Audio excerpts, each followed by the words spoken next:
Hukum publik atau public right person ini adalah badan hukum yang didirikan berdasarkan hukum publik, menyangkut kepentingan publik atau banyak orang atau negara pada umumnya. Nah, badan hukum ini merupakan badan-badan hukum negara yang mempunyai kewenangan wilayah atau lembaga yang dibentuk oleh yang berkuasa berdasarkan perundang-undangan, dijalankan secara eksekutif pemerintah atau badan pengurus yang dibuat untuk itu.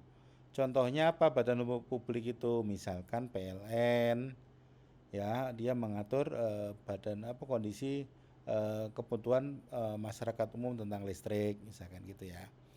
Nah, kemudian badan hukum privat atau perdata atau sipil adalah badan hukum yang diberikan berdasarkan hukum sipil atau perdata yang menyangkut kepentingan pribadi dalam badan hukum itu. Badan hukum ini merupakan badan hukum swasta yang didirikan oleh pribadi dengan tujuan tertentu, yaitu mencari keuntungan untuk sosial pendidikan, ilmu pengetahuan, politik budaya, kesenian, olahraga dan lain sebagainya. Nah, ini misalkan contohnya apa? Ya, misalkan PT Gudang Garam, dia bikin PT untuk perusahaan rokok misalkan ya. Ada lagi misalkan PT Aqua misalkan ya itu ya.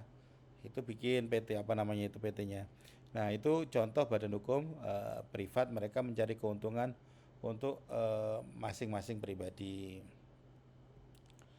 Nah, kemudian bentuk badan hukum itu apa saja di sini?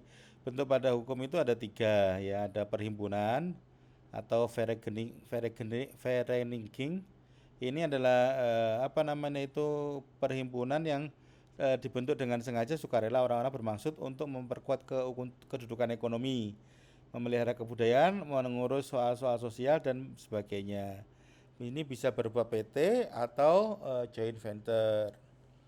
Nah, yang kedua adalah persekutuan orang atau Gemeinschaft van Mensen yang berbentuk secara faktor-faktor kemasyarakatan dan politik dalam sejarah, misalkan negara, provinsi, kabupaten, desa gitu ya.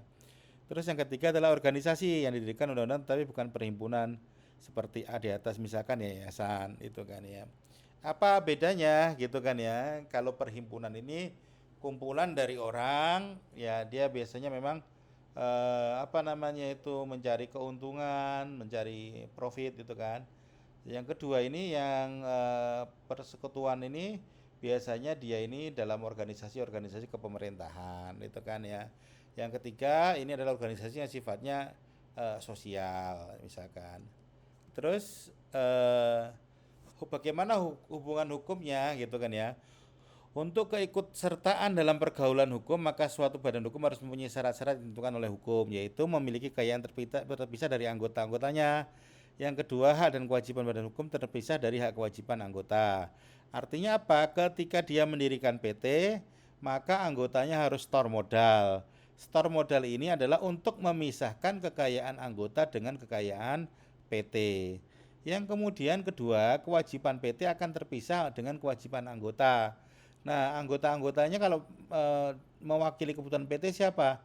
Dia nanti yang mewakili ada direksi, ada direktur yang mewakili kepentingan-kepentingan hukum dari PT. Jadi hubungan hukumnya terpisah gitu ya.